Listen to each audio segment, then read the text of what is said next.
Bom, vou resolver esses exercícios porque alguns de vocês me enviaram uma série de dúvidas, tá? No e-mail, aí eu decidi fazer um vídeo, eu acho mais fácil de passar a informação, o conteúdo, né? E aí a gente vai discutindo pequenos detalhes sobre o problema que talvez tenha esquecido comentar durante as aulas, né? Bom, vamos iniciar com esse daqui. Que é um problema passado, tá?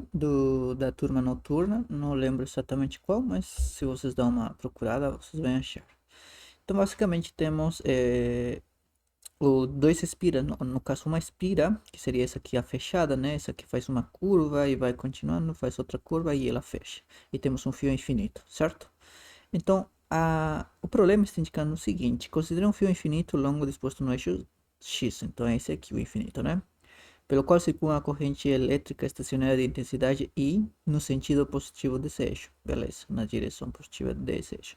Por outro lado, né, uma aspirador tem um formato apresentado na figura, composta por dois trechos semicirculares de raio R, que se estaria referindo a essas curvas, né, que são semicirculares, paralelos ao plano XY, e dois trechos retos paralelos a eixo X, esse aqui e esse aqui, né, de comprimento 2R.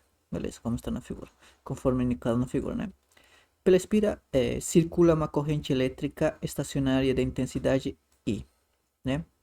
Então, por essa espira, né? Esse daqui também circula uma corrente I. Então, a infinita leva uma corrente I, mas a espira fechada também tem uma corrente I, tá? Cujo sentido está indicado pelas setas, né? Determinar a força magnética resultante exercida pelo fio infinito sobre a espira. Ok. Bom, a pergunta em particular que me fizeram, né, foi o seguinte: temos um campo magnético gerado por um por um fio infinito. Portanto, esse aqui com certeza cria um campo magnético, né? Seguindo a regra da mão direita, e a gente pode concluir, né, que esse aqui, as linhas de campo magnético que elas formam ao redor do fio infinito deve ser dessa forma, né? Deve girar entre muitas aspas, né? Nesse sentido, em sentido anti-horário. Beleza? É, então a pergunta foi o seguinte: já que o fio é fechado, né? Então a força magnética deveria ser zero, né? Tem um erro nessa ideia. Qual que é o erro? O erro é o seguinte: a gente viu durante as aulas que é zero, né? É zero se acontece o seguinte: vamos supor que a gente tem um fio, uma espira fechada. Esta temos uma corrente I, e aqui temos uma corrente I, né? Que seria a mesma na verdade, né? Isso indo nessa direção, beleza? Isso aqui é I. Bom, se temos uma corrente que atravessa essa espira, vamos a imaginar que existe um campo magnético B, certo? É isso aí. Se eu quero calcular a força magnética sobre esse fio fechado, né? A fórmula é que diferencial da força magnética é igual a I, diferencial dele, vetorial B, certo? Então, quando a gente integra isso aqui, se a gente integrar do lado esquerdo assim como direito, a gente tem a integral do I, que vai sair, porque I é constante, dl, vetorial B, certo? Ok. Aqui que está o problema. A pergunta foi: não é zero porque se trata de um fio fechado, né? Não, porque é zero só quando o campo magnético externo é constante. Ou seja, se esse campo que vem de algum lugar, né, é constante e ele é zero. Por quê? Porque se esse b é constante, ela não participa na integral. Então, essa integral posso separar esse pedaço assim, né? E esse diferencial dele deve ser a diferencial dele e integrando, né? Deve ser a soma de todos os possíveis dele sobre a curva. Então, esse dele, temos um dele, um dele, um dele, né? Então, é como se tivesse muitos vetores, um do lado do outro, um do lado do outro, até ela fechar a espira. Então, quando a gente tem uma soma vetorial dessa forma, né, um detrás do outro, a soma de todos os vetores dá zero, porque acaba no mesmo lugar, certo? Então, sigue exatamente a mesma lógica. A soma, neste caso, vai ser a integral. Então, a integral desse aqui vai ser zero, certo? porque é a soma vetorial, né? É a soma dos vetorzinhos deles. Então, isso vai dar zero. Portanto, a força magnética, para esse caso, quando o campo magnético é constante, é zero, certo? Bom, só que temos um problema neste caso. E neste caso, nosso campo magnético não é constante, porque quem cria o campo magnético externo é o fio infinito, certo? Então, o fio infinito, à medida que eu me afasto da fonte, cada vez ela é menos intensa, certo? Então, vou fazer com vermelho o campo magnético. Então, se eu sigo a regra da mão direita, né? Bem perto, deve ser bem intenso um campo magnético, vamos supor, para cima, tá? Porque no final ela vai seguir a regra da mão direita, né? Então, bem intenso. À medida que se afasta da fonte, né? A intensidade diminui, certo? Diminui cada vez sendo menor. Claro, porque ela depende inversamente do quadrado. Não é do quadrado, né? Acho que é da distância R. Daqui a pouco a gente vai escrever a fórmula do campo magnético devido a um fio infinito. Mas meu ponto é que o campo magnético diminui. Então não estamos com um campo magnético constante de fato, né? Bom, mas alguém pode dizer, mas essa distância aqui é constante, aqui é constante. Certo, você tem razão, é constante em todos a uma distância, neste caso R, né? Essa distância R. Só que tem um problema, é constante nessa região. Aqui não, porque aqui o campo magnético, ela vai se curvar, certo? Porque ela tem que fazer linhas circulares, certo? Então, um campo magnético que vai se curvar, portanto, olhem, só de ver a seta, esse aqui já se curvando e aqui reto, eu concluí que o campo magnético certamente, ou né, de fato, não é constante. Então, não é constante. Esse aqui não aplica essa análise que a força magnética que era zero, né? Que a força magnética é zero.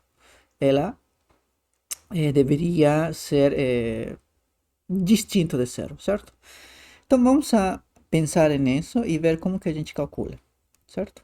Então vamos voltar de novo, né? Esse aqui então produz um campo magnético, seguindo a regra da mão direita, é assim, né?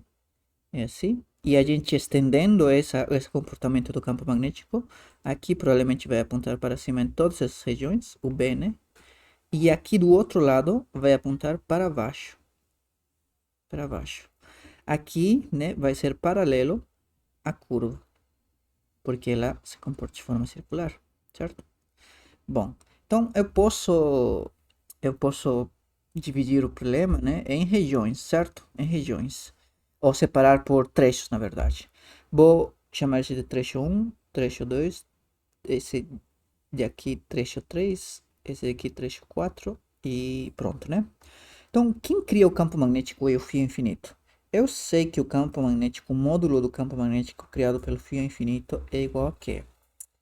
É mi 0 i dividido entre 2πr, né? Neste caso, uma distância r, né? Beleza? O outro lado também exatamente vai ter o mesmo campo magnético, né? O mesmo campo magnético é para esse lado como para o outro lado. Ok. Pelo menos para esses dois trechos, né? Para o 3 e o 4. Ou não, para 1 e 3. O que acontece para os trechos 2 e 4, para essas curvas? Notem que o campo magnético ainda continua sendo assim. Só que se eu calculo a força magnética, né? E calculo por trechos, vou calcular a força magnética sobre o trecho 1. Eu sei que o campo magnético é constante, claro, né? Só nesse trecho, tá? Para que dê zero, tem que ser em todos os trechos ou em todos os pontos do fio. O campo magnético tem que ser exatamente igual. Aqui não.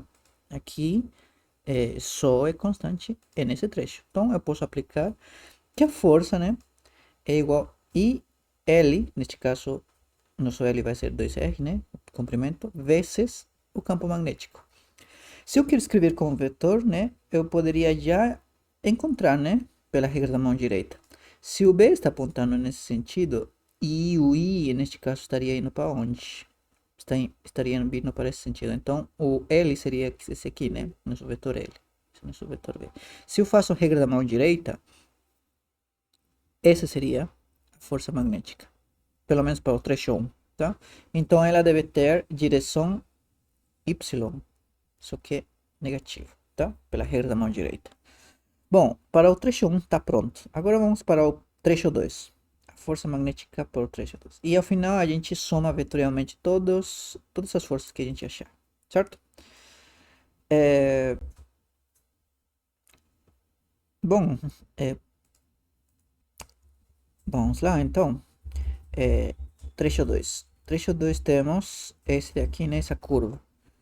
Eu sei que quando se trata de curvas, eu devo integrar ou pensar que, né, o campo magnético, como não é constante, vou ter que necessariamente integrar, né, em toda essa curva semicircular. Só que tem um detalhe. Se eu integro, né, que vai ser I dl vetorial B, né, vai acontecer uma coisa interessante.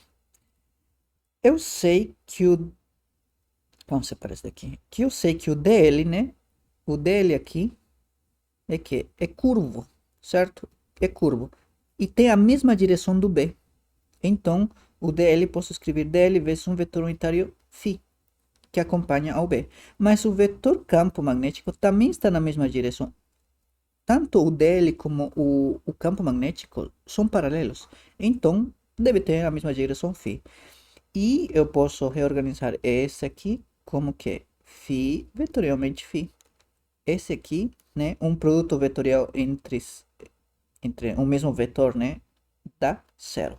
Portanto, por o fato de que são paralelos essas duas, né, a força magnética vai ser zero, porque, né, o produto vetorial dá zero. Aqui posso chegar exatamente à mesma conclusão. Então, esse aqui não participa, esse aqui não participa. Então, o eu tenho que calcular a força no trecho 4, né? Já vou colocar como vetor. Então, temos I, né? O I que ela tem, vezes quem? Vezes o campo criado por esse fio infinito. Não, I, L, B, né? O 2R, agora sim, B. Né? B criado por esse fio infinito. Vetorialmente. Agora, vamos... não, vetorialmente não. Vamos colocar o vetor unitário, né?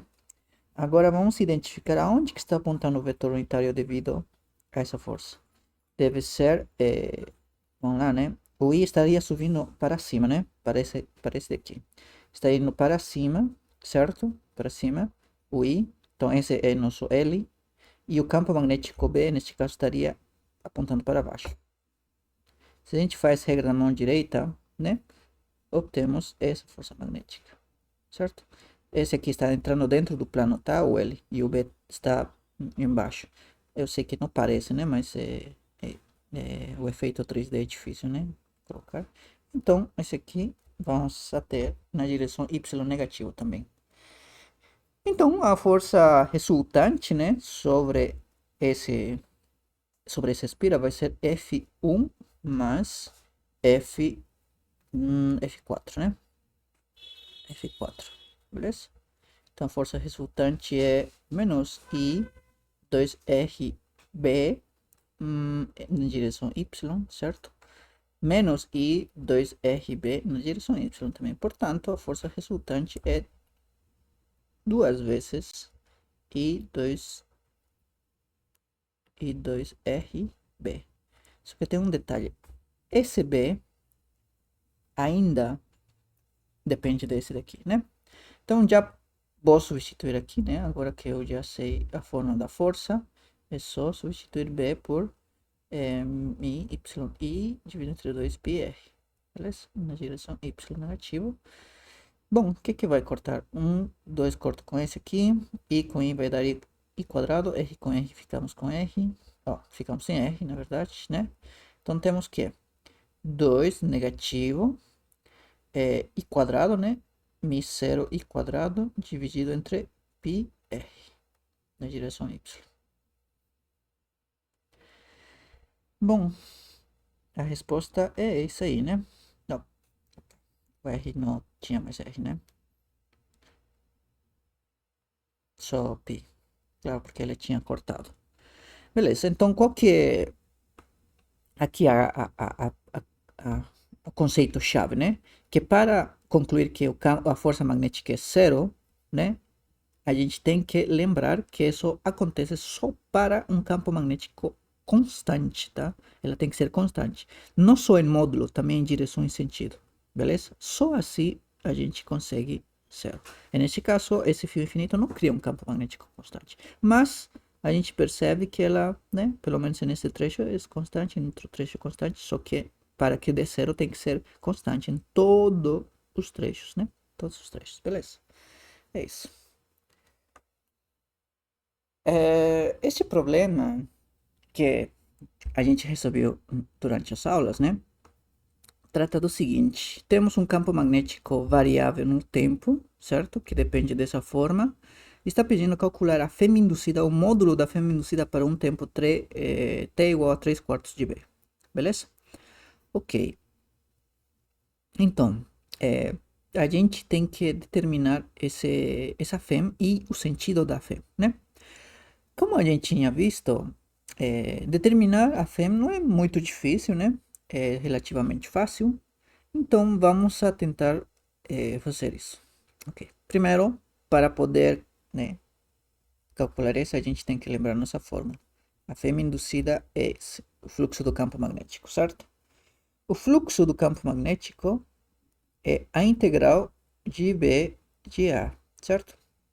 Claramente. Só que o campo magnético, eu sei que ela varia, só que varia no tempo. E eu estou integrando sobre a área. Então, apesar de que ela varia, como estou integrando sobre a área, ela não participa na integral. Portanto, eu posso tirar da integral e ficamos com B, né? Integral de área. É só da área. Então, esse aqui ficamos só com a área. Beleza? Bom, agora aqui vem a parte-chave, né? Quem é nosso vetor área? Quem é, né? A gente pode definir como eu quiser, né? Um vetor que é perpendicular ao plano que forma a figura, o plano, né? Ou neste caso, a espira. Bom, eu posso escolher tanto na direção z positivo como na direção z negativo. Vamos escolher na mesma direção do campo magnético. Vamos escolher na direção z positivo, tá? Então esse aqui em vermelho estaria saindo do plano, esse seria nosso vetor área, ok? Então se esse é nosso vetor área, então ela deve ser na direção z. Vamos escrever o fluxo, então B é esse aí, é A, T, B menos T, Z, certo? Escalarmente o vetor diferencial, ou não, o vetor área. Esse aí deve ser área, né? O módulo vezes o vetor unitário, né? No caso está na mesma direção, na direção Z. Então o fluxo, basicamente, fica como A, T, B menos T, vezes a área. Porque Z com Z, produto escalar, vai dar 1. Então, é isso aí. Bom, para calcular a fêmea, a gente só tem que derivar esse fluxo, né? Ou esse fluxo. Eu sei que a derivada pode ser um pouquinho complicado, mas a gente vai tentar simplificar as coisas. A área eu posso escrever, né? Acho que a área é πr quadrado, né? Mas vamos deixar assim por enquanto. Mas eu sei que a área é fácil e ela vai ser uma constante. Bom, vou tirar as coisas que devem ser tiradas da derivada. Neste caso, as vai sair da derivada, a área vai sair da derivada e ficamos com d dt, né? Aqui deveria aplicar a regra do produto, mas vou tentar driblar isso e vou simplesmente distribuir o t. Esse aqui vai ser v vezes t e esse aqui vai ser menos t quadrado. Aí fica mais fácil, né? Mais fácil de derivar isso aí. Preciso da regra de um produto.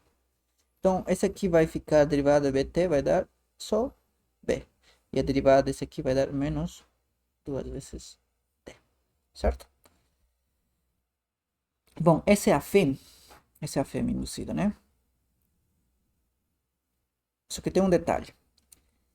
Uma vez que eu encontrei a fêmea, será que eu posso concluir agora se a fêmea ou a corrente induzida é em sentido horário ou anti-horário? Para deduzir isso, eu tenho que saber se esse n ou essa fêmea é positivo ou negativo, né? Só que eu sei que os os parâmetros A e B são positivos, mas não posso concluir em base a só isso, né? Eu tenho que ainda trabalhar um pouco nessa equação. Vou apagar inclusive só um minuto, porque esse aqui ainda não é a solução, inclusive ainda posso substituir esse aqui por r quadrado, né? Então, agora sim, será que eu consigo saber se ele é positivo ou negativo? Não, né? Por quê? Porque dependendo desse t, se t é igual a 1, essa diferença teria que saber quanto vale b, né? Então, fica difícil, é ambíguo ainda a gente saber se esse aqui vai dar positivo ou negativo. Mas temos uma informação. Para t igual a 3 quartos de b, será que a gente agora sabe quando vai dar positivo, quando vai dar negativo? Sabe, né? Então, vamos lá. Substituindo, menos a pi r quadrado, certo? B menos t, que dá 3 quartos de b, certo? Esse aqui dá quanto? Dá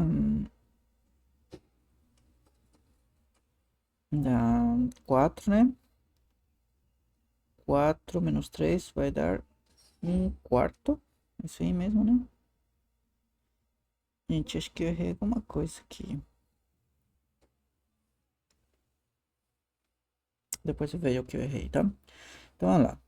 A pi r quadrado é que vai dar b, né? 4 menos 3 vai dar 1, só que negativo, né? Ah, tá. Vai dar certo, sim. 1 quarto. 1 quarto, certo? Então, a fêmea induzida vai ser a... Uma coisa está errada aqui. Ah, tá. Que eu esqueci o 2, né? Claro, porque é duas vezes t, né? Aqui. 2 vezes t. T vale 3 quartos de v. Agora sim. Tá bem estranho mesmo. Então agora sim vai ser bem mais fácil, né? Esse aqui corta. Então vamos ficar com meio, né? 3 meios. Esse vai ficar 2 menos 3 vai dar menos 1 meio de v. Certo? Ok? Bom, negativo com negativo vai dar positivo. A pi r quadrado b quadrado, né? Não, b não, esse aqui tinha fatorado. Esse b, né? Dividido entre 2. Esse aí seria a fêmea induzida. E ele é positivo, né?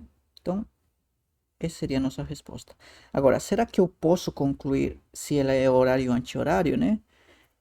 Neste caso, a gente lembrando que a gente tem duas formas de identificar se a fêmea é positiva ou se a fêmea, qual que é a direção da fêmea, né? Se é anti-horário ou horário neste caso. Como? Temos a lei de Lenz, né? Que a gente identifica se o B está aumentando ou diminuindo, certo? Mas aqui é difícil saber se B está aumentando ou diminuindo, porque a gente tem um tempo pontual t, mas se a gente não tem uma curva ou alguma coisa que a gente indique que o B está crescendo ou diminuindo nesse instante de tempo. Mas a gente, como escolhemos o vetor área nessa direção, significa que estamos colocando um parâmetro de referência. Se a gente aplicar a regra da mão direita, então os nossos dedos, né, o dedo pulgar aponta na direção da área e nossos outros dedos vai apontar na direção esse aqui, tá? Então, em sentido anti-horário, segundo esse parâmetro de referência, é uma fêmea positiva. E o que a gente encontrou é positiva. Então, nossa corrente está nessa mesma direção, nessa aqui, tá?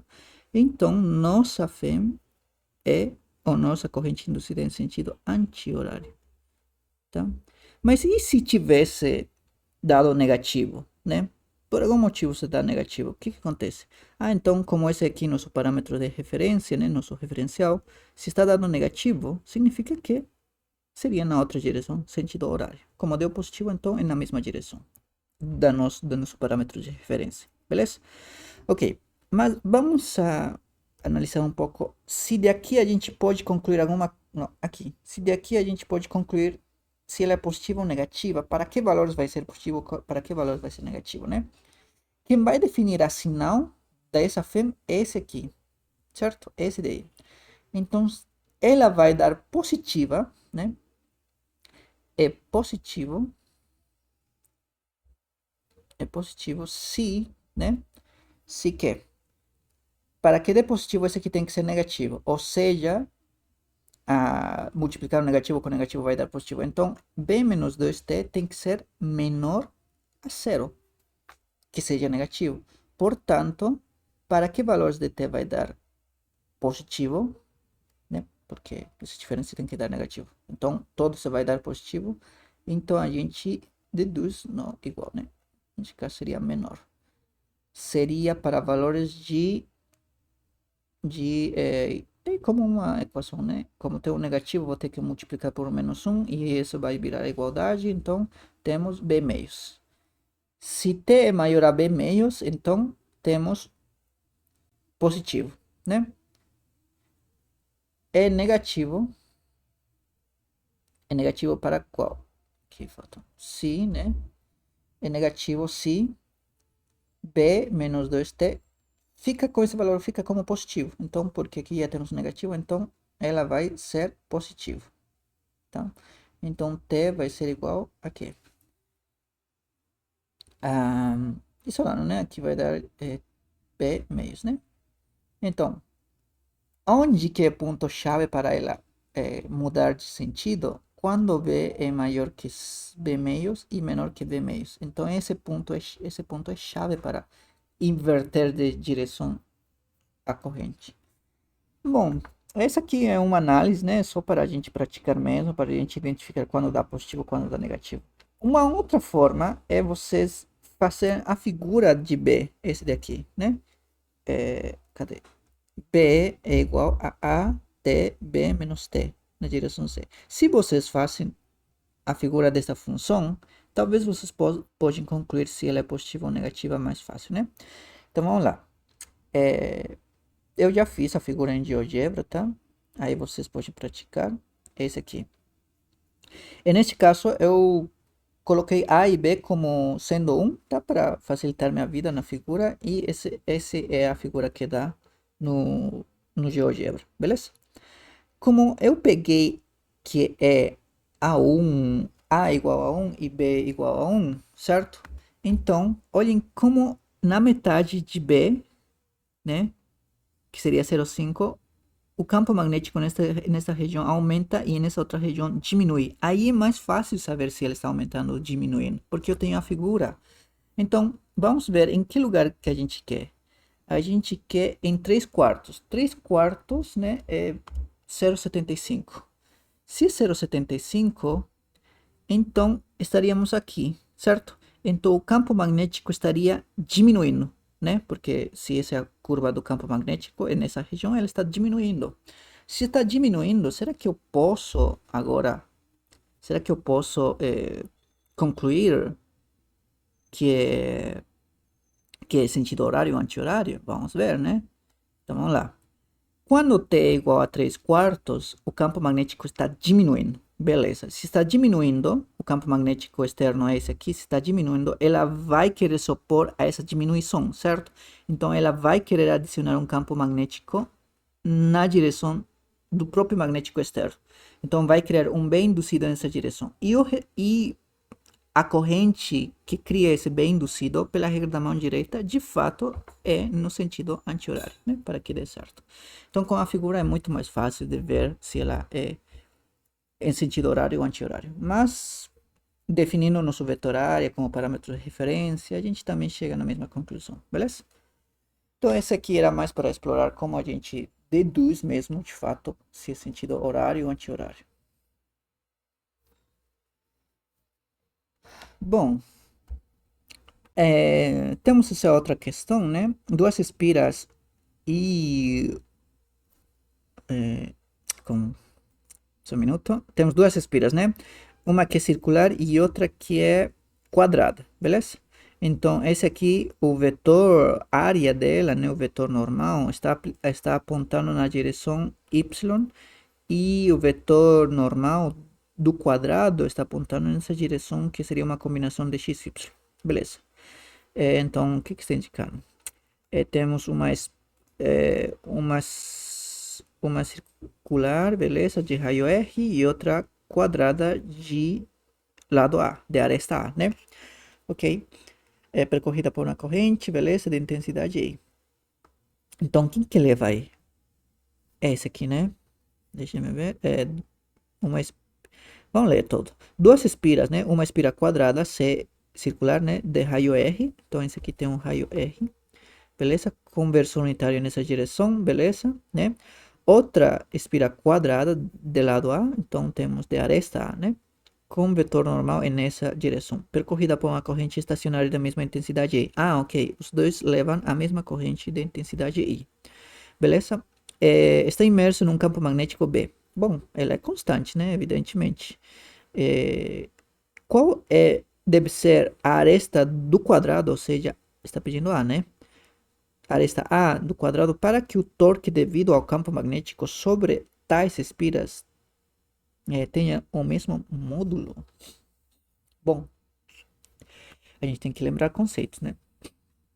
Temos que lembrar primeiro do momento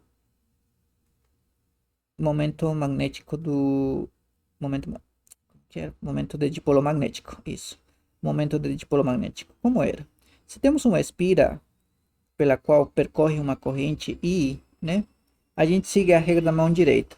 Então, esse aqui temos o vetor de momento de dipolo magnético, que seria esse aqui, né? Como se calcula? É bem fácil. É I vezes o vetor área, certo?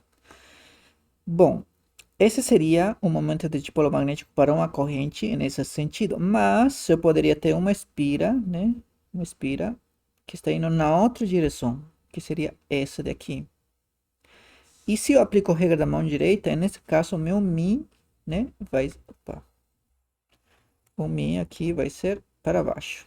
Então, esse vai ser nesse sentido. Então, o momento de dipolo magnético é sensível à orientação da corrente elétrica. Beleza? Ok. E olhem que interessante, ela sempre acompanha o vetor área, né?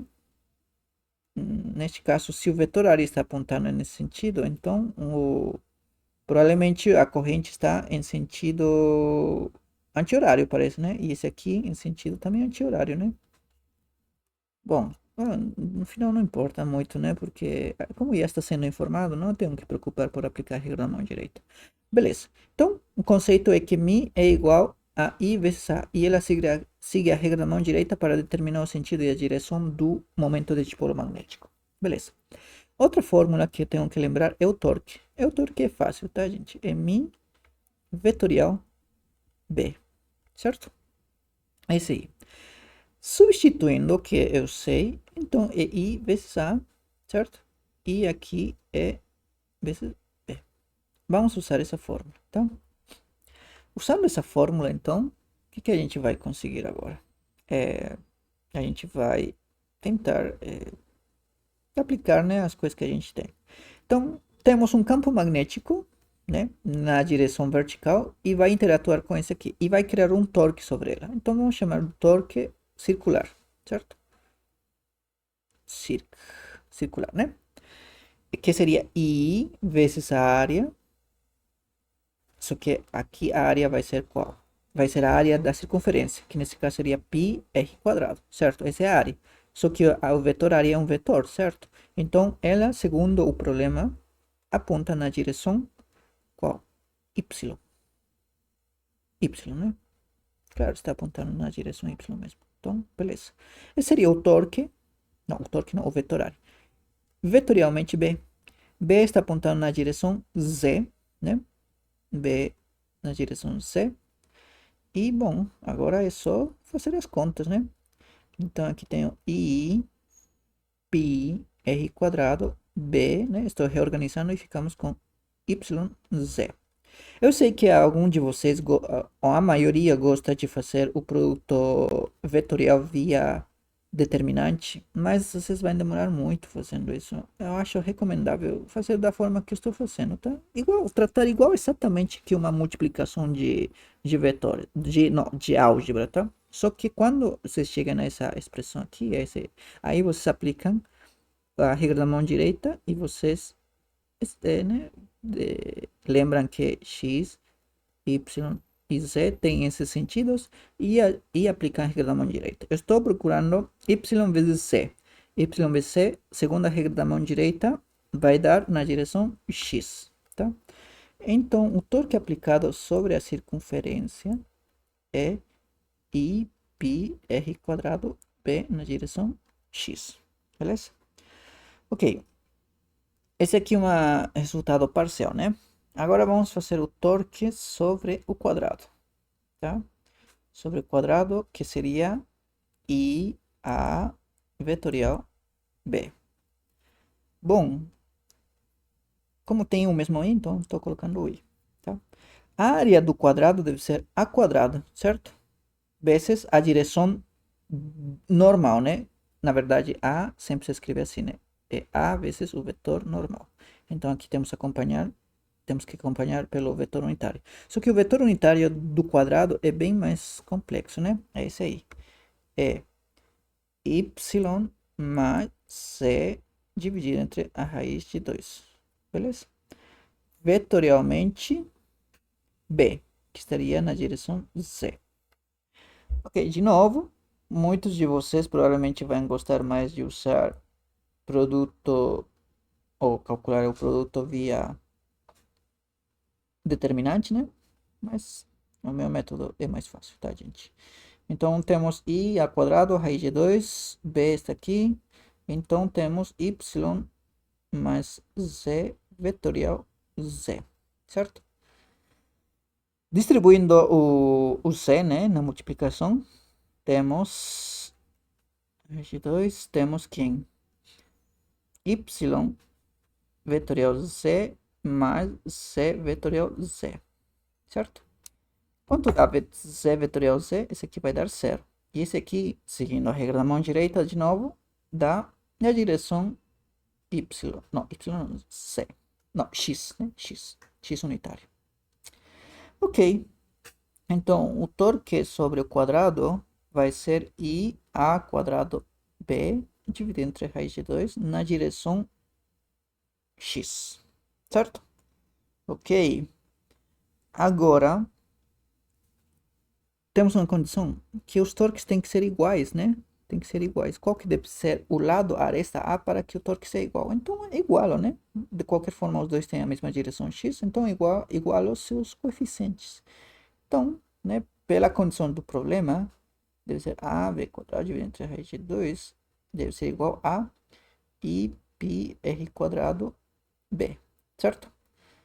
Isolando o A, temos, aqui vamos cortar esse aqui, B também corta, e só, né? Então temos A quadrado, pi, r quadrado, raiz de 2, né? Beleza? Só isso, né? Então, agora eu vou passar esse quadrado como raiz, né? Então temos que, reorganizando igual a resposta, raiz de 2, pi, r quadrado, né? Bom, r quadrado pode sair da raiz e pronto, chegaremos à mesma fórmula que a gente tem na resposta. Que seria essa a resposta, tá? Bom, é isso então.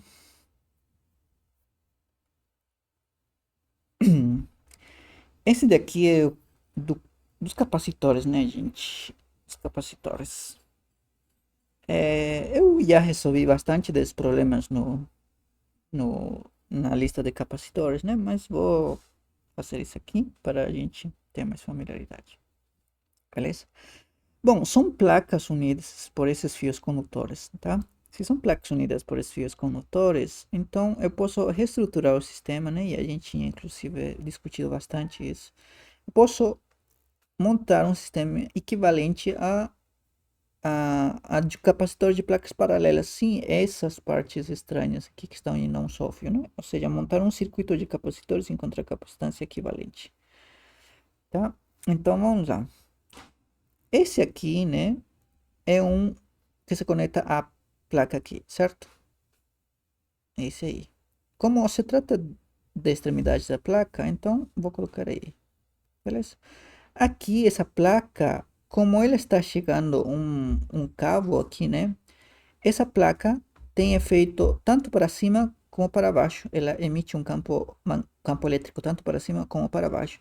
Então, eu posso dividir essa placa em duas placas, tá? Em duas. Aqui e aqui, certo? As duas. E esse ponto seria aonde vai ao ponto B. Por que que posso fazer isso? Porque lembrem que a placa é um condutor e estou unindo por fios que são condutores. Então, como a placa inteira é um condutor, se trata de uma superfície equipotencial. Todo mundo está ao mesmo potencial. Então, o fato de conectar esse aqui com uma linha, né, que vai direto aqui, estou implicitamente obrigando a que todo esse aqui fique ao mesmo potencial, tá? Ok, eu sei que estou separando as placas, mas vamos imaginar que tem uma distância D e uma distância D. Então, esse aqui deve ser uma distância D. Esse aqui não tem nada, né? Esse aqui é o campo elétrico. Aqui estou meio que imaginando que essa placa se divide em duas, uma para cima e outra para baixo, tá? Isso é sempre possível porque se trata de um condutor. Na parte de esse aqui, vou fazer exatamente igual. Esse aqui, tá? Esse aqui vai se separar em duas placas também. Essa daqui, né? E essa daqui. Porque, de novo, se trata de uma superfície equipotencial, tá?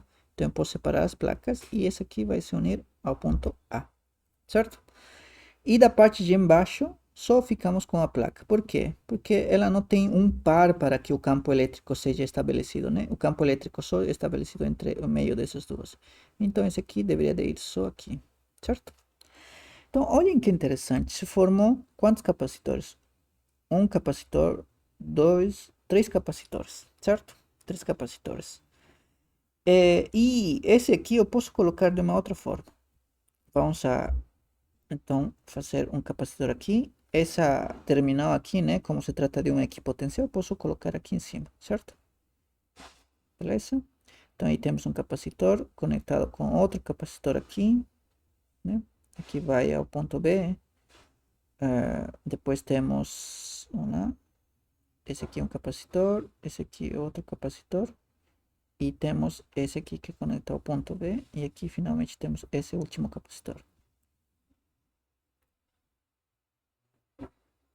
Esse aqui, certo?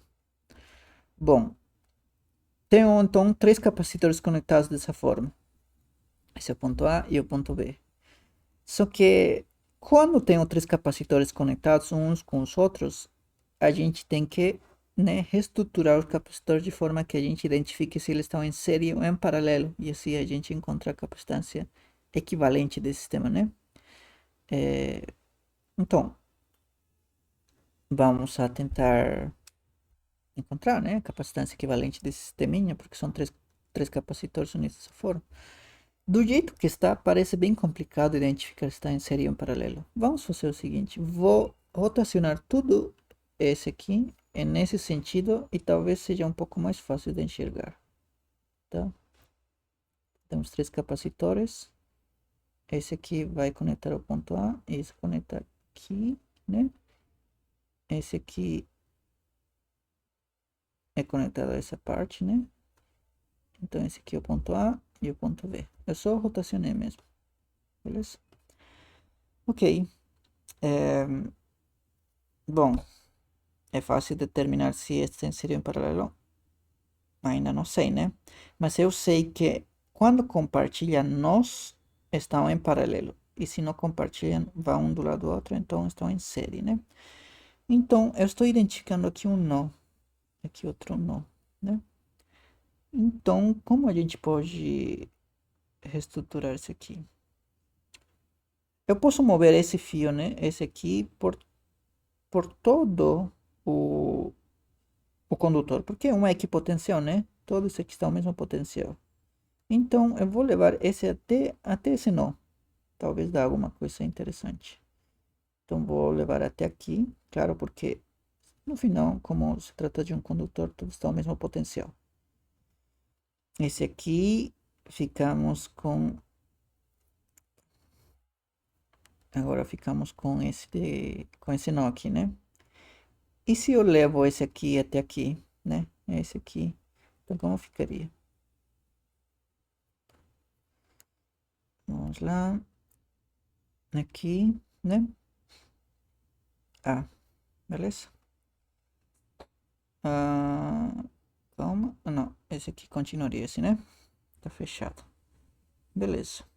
Agora é bem mais simples, né? Eu posso pegar esse capacitor e levar em cima e esse aqui trazer embaixo, né? Trazer embaixo. Embaixo aqui, esse aqui sube em cima e esse aqui vai descer. Então, esse sisteminha vai virar como? Esse aqui vai em cima, certo? Porque eu posso movimentar, né? Aqui estaria o ponto B. Esse capacitor que estava aqui, vou levar embaixo, ou seja, vai ficar assim. E esse seria o ponto A, né? E esse aqui se une aqui. Então seria o ponto A. Mas todos estão unidos, esse aqui está unido a esse ponto, então se trata do mesmo fio, né? Então, finalmente, esse aqui é um capacitor, uma série de capacitores conectadas em paralelo, certo? Vamos reestruturar isso aqui de novo, tá? Ao pensar assim, esse aqui vem aqui, né? Esse aqui, esse aqui, esse aqui, vem esse aqui, esse aqui, esse aqui, certo? Esse é o polo A, B, né? Esse aqui é A, beleza? Então temos C, C, C. Por que os três têm C? Porque se trata da mesma separação, a mesma distância D, a mesma área, se trata de placas praticamente iguais, né? Então tenho três capacitores conectados em paralelo. Por que em paralelo? Porque compartilham o mesmo nó, né? Os três compartilham o mesmo nó. Então, a capacitância equivalente é a soma das capacitâncias, que vai ser 3 vezes C. É C mais C mais C, certo? Eu sei que a capacitância de placas paralelas é área epsilon 0 A dividido entre D, certo? Então, é isso, gente. É isso. Beleza? Todos, de qualquer forma, vocês têm bastantes problemas parecidos na lista de exercícios, tá? Aí vocês dão uma olhada também para praticarem esse tipo de problemas. Bom, e finalmente este problema. Temos o seguinte, um cubo de lado A representado com as linhas pontilhadas encontra-se numa região onde existe um campo magnético uniforme constante B, dessa forma, né? Se o fio que conduz uma corrente estacionária de intensidade I adopta o formato mostrado na figura, qual das alternativas expressa a força do fio experimenta entre os pontos O e P, né? Cujas coordenadas são 0, 0A e AA. Então, isso aqui tem A, né? E aqui 0. Então, bom, gente, de que se trata esse problema? Temos um campo magnético externo que está na direção Y, ou seja, é como se ela estivesse, temos um campo magnético que inunda o espaço nessa direção, certo? Bom, como me está pedindo só a força entre os pontos O e P, então devo me preocupar só nessa região. Então, no fundo, temos o seguinte problema. Temos com um fio com algum formato, né? Que seria esse daqui. Temos um ponto A e um ponto B que finaliza, né? E temos um campo magnético externo, certo?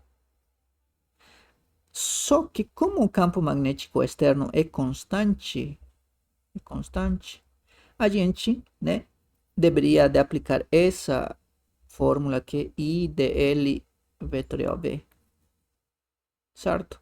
Só que como se trata de um campo magnético constante, né, a gente concluiu que não interessa qual é o formato da curva, a gente só se interessa na parte inicial e na parte final, que seria esse daqui, essa distância L. E para calcular a força sobre esse aqui, a gente aplica I, agora L, vetor L, vetorialmente B. Só. Qual que seria a direção do vetor L? Claro, porque o I tem essa direção aqui, né? O I tem essa direção aqui, certo? Essa é a direção do I. O L neste caso não está sobre o fio, está uma linha representativa que vai desde o ponto inicial ao ponto final. Então a gente segue a mesma direção que estava indo a corrente. Então o vetor L deve apontar nessa direção, tá? Onde termina a corrente. Ele inicia aqui e aponta nessa direção. Esse é o sentido e a direção do vetor L. Então a gente tem que encontrar isso. Então esse no fundo é o problema. Que a gente tem que só se interessar nessa região, tá? Aqui.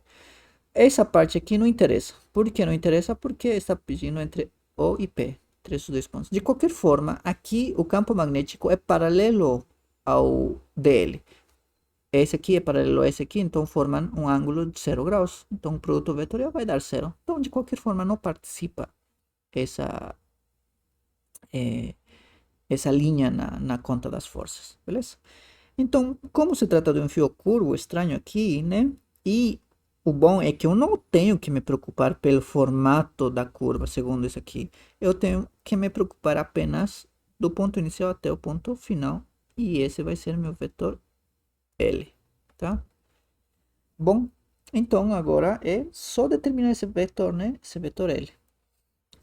Como esse aqui é A e esse aqui é A, então vocês concordam que L vai ser A em X mais B em Y, né? Claro, porque tem uma componente A em Y, em X e uma componente A em Y. Então, fácil, né?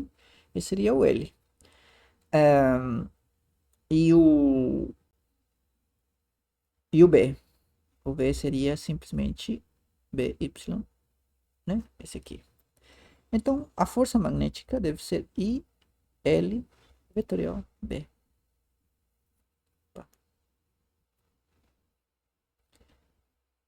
E L.